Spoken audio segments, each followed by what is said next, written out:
for the Derby and Derbyshire Safeguarding Children Partnership, which comprises the statutory partners, the police, the Integrated Care Board and the 2 local authorities, as well as a wide range of associated agencies, public, private and third sector. Can I first of all express my condolences and those of the safeguarding partners, as well as offer a sincere apology to the family that this happened to Finley. But I ask them and you to remember Finley's parents were responsible for his death, not any practitioner from any of the caring services. The parents rightly have been convicted and have received lengthy prison sentences for what they did. This report of the review has been independently researched and written by someone not previously involved with the family or with agencies in Derbyshire. It is not about apportioning blame. The report is thorough and focuses on what happened.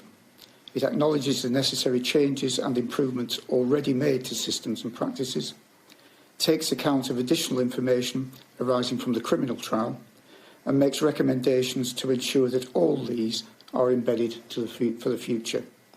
We owe that to Finley and his family.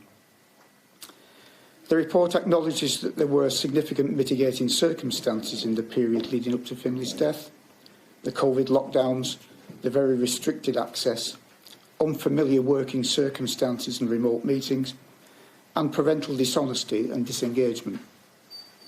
However, these are not excuses. As the report says, Finley should have been one of the most protected children in the local authority area. More could and should have been done to help keep Finley safe. In accepting the recommendations of the review in full, partners are committed to taking all action necessary to reduce the risk of something similar happening again.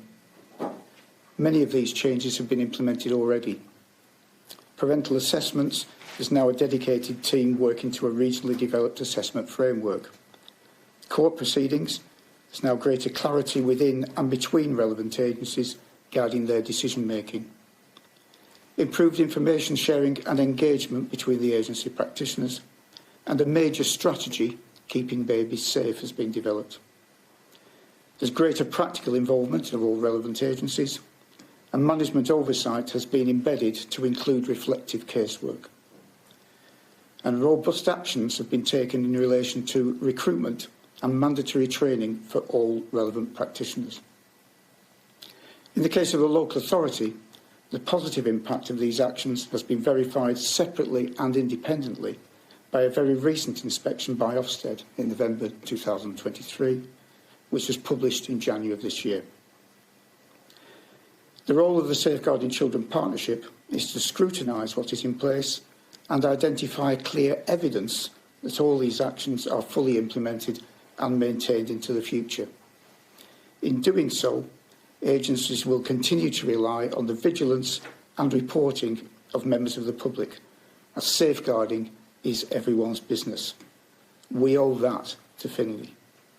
Thank you.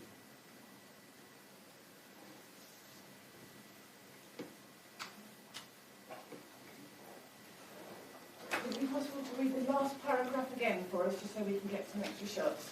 What, from the role of the children? Yeah. That would be lovely. Thank you. Okay. Yes. The role of the Safeguarding Children Partnership is to scrutinise what is in place and identify clear evidence that all these actions are fully implemented and maintained into the future. In doing so, agencies will continue to rely on the vigilance and reporting of members of the public, as safeguarding is everyone's business. We owe that to Finley.